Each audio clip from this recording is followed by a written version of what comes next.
Welcome to an exclusive and a much-awaited feature on Radio Masti 24/7, COVID-19. The focus of our personal and official conversations, news headlines, stock markets, business, international trade, economy, demand and supply, and a lot more.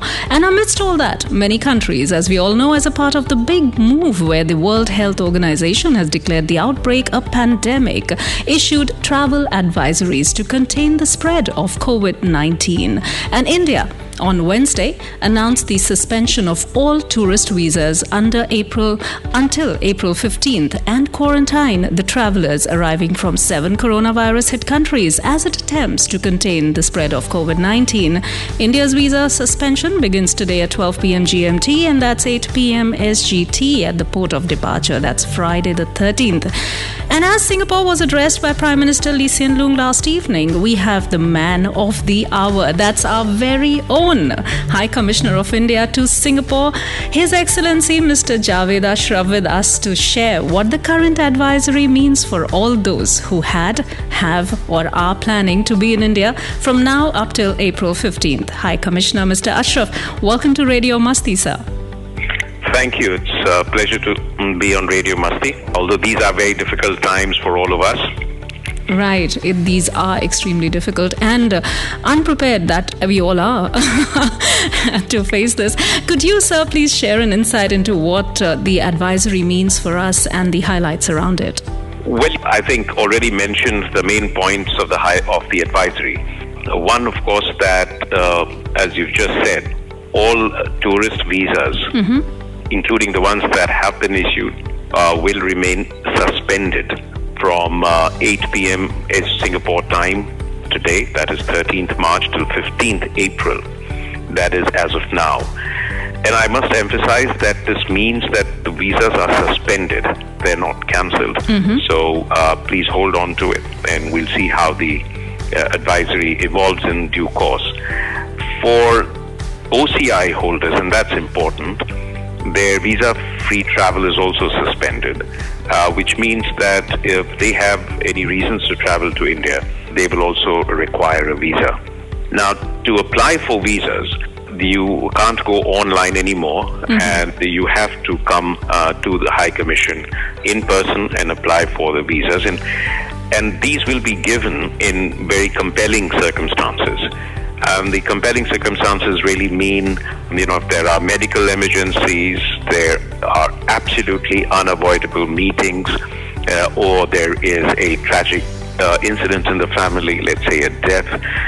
These are kinds of reasons that will enable you to get a short-term visa with a single entry during this period.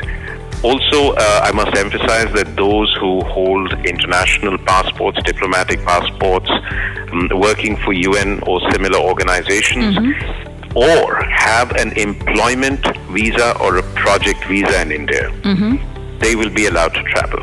All right. Now, there are 7 countries for which there are, of course, special provisions. These are the most affected countries. These, as you know, include China, Republic of Korea, Italy, Spain, France, and Germany. So these are countries, and of course Iran is also included. These are countries where, of course, been severely affected by coronavirus. So passengers who avail of the facility to come to India will be subjected to 14 days quarantine.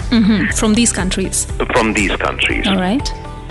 Similarly, what government has put out a general advisory, which is similar to what all countries have done, that all travelers, including Indian nationals, returning to India or coming to India, might be subject to quarantine. And that would, of course, mean that they show some symptoms, or there are other reasons to believe suddenly if they are coming and that country from which they're coming has had a massive outbreak of coronavirus, then even though they are not part of the 7 countries in the list of 7 countries, they'd also be subject to quarantine. So that's just an advisory.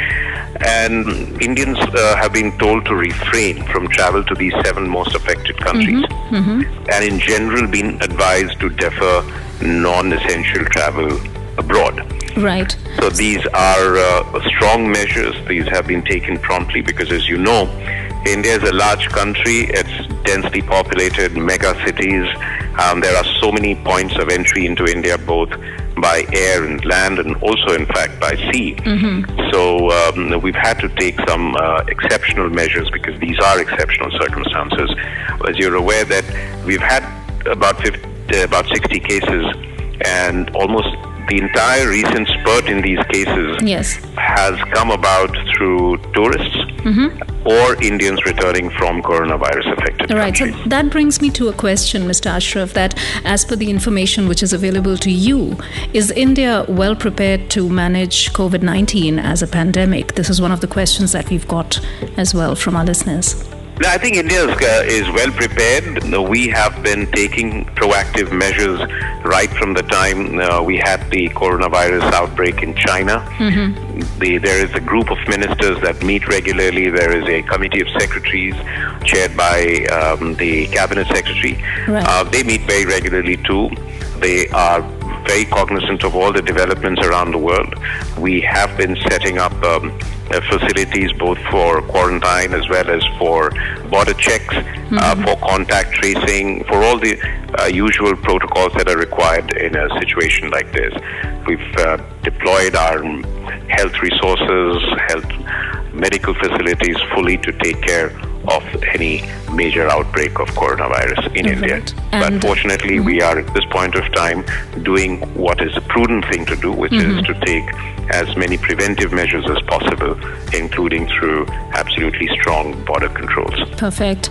And also at the same time, specifically regarding the OCI holders. So a lot of people are asking the question regarding how easy is it going to be to get the emergency visas for OCI holders? Of course, we don't go to VFS, we go to the High Commission. But how long will the High Commission of India and Singapore specifically take to decide on the visas? Okay, I'll tell you, it's a good question. And the process is, we've already had a couple of cases today. As I said, again, there has to be a compelling reason for travel. And I have to say that each visa application will have to be sent to Delhi for approval. It shouldn't take long. Normally it takes about, the turnaround will be the same day or early the next day for approvals. And we have to satisfy ourselves here really that person is not a risk insofar as a carrier for coronavirus infection. And so otherwise, so the person, let's say an OCI holder, needs to travel to India. Let's say there is a medical emergency in the family, or the person is going there for a medical reason or for some tragedy in the family. They'll have to come to the High Commission, apply in person.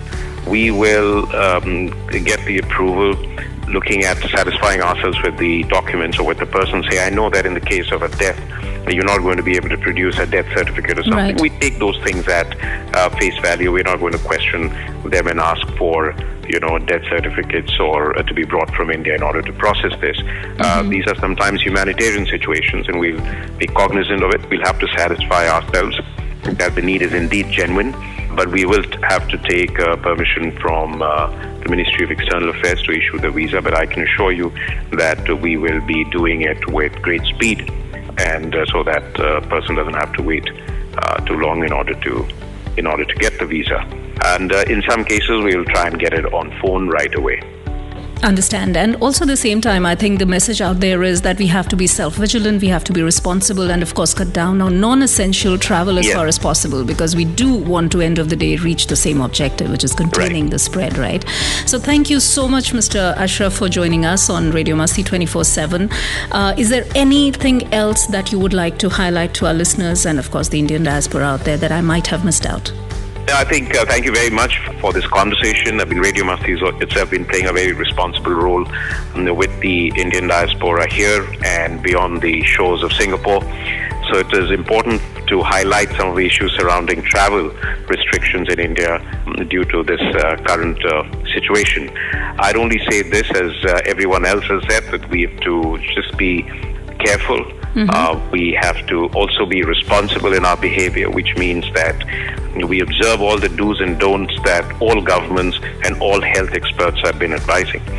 And we have to obviously be very careful and judicious in deciding whether we really do need to travel abroad, and particularly in this case to India, and make our decisions taking into account the current situation and not stress the system too much. But at the same time, we all have to be clear that we do not get into a situation of panic or get into a situation where we start being uncertain about how governments are responding, because I think all governments are doing their best, and certainly I can say that for India and for Singapore here, that the governments are doing their best to ensure that the risks are minimized, the spread is contained, that those who do get infected get the best possible medical treatment for recovery.